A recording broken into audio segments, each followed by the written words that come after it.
Well, austerity may be bad for your health. That's what scientists at Oxford and Stanford universities have discovered. They say spending cuts and mass layoffs across Europe and North America are fueling a spike in suicide and depression.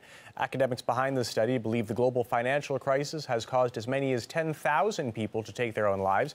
Let's get more now from Dr. David Stuckler of Oxford University, who's leading the research into the impact of austerity economics on public health. Thanks for joining us. So the situation was already extremely difficult for millions because of the economy. Why have you singled out austerity as a factor in terms of this health issues?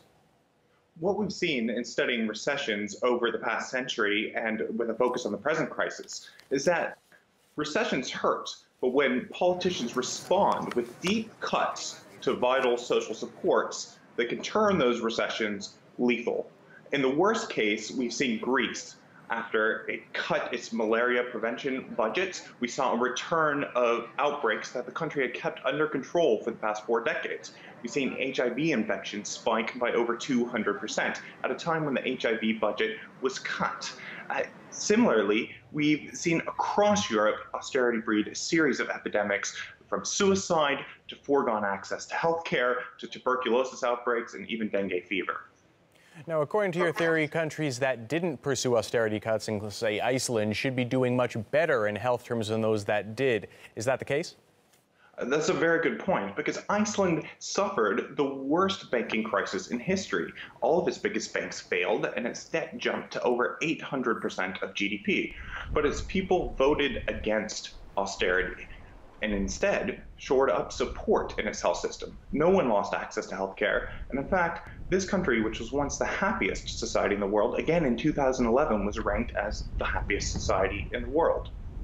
All right, so 10,000 people, that's a lot. What do you think is the likely reaction from governments around the world to that, and how do you think they should react? So far, Europe's leaders have been in denial about the human costs of the austerity policies that have been pursued across Europe and soon in North America with the sequester recently passed.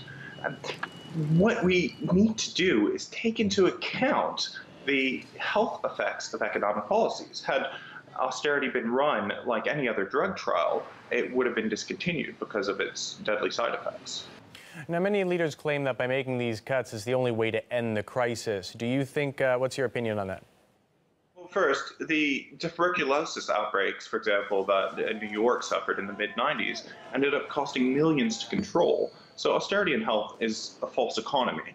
But also, we've looked at something called the fiscal multiplier. This is the effect of government spending on the economy. It's been the subject of much debate lately. And what we found is that investments in health and education as well are two of the best channels with large and positive fiscal multipliers that boost employment and spending power and help spur recovery. If you are going to make cuts, there are other areas that have less damaging effects on the economy. So there's an economic argument for protecting health, not only for its long-term social and health benefits, but also as a strategy to spur recovery. All right, Dr. David Stuckler from Oxford University, thanks for your time. Thank you.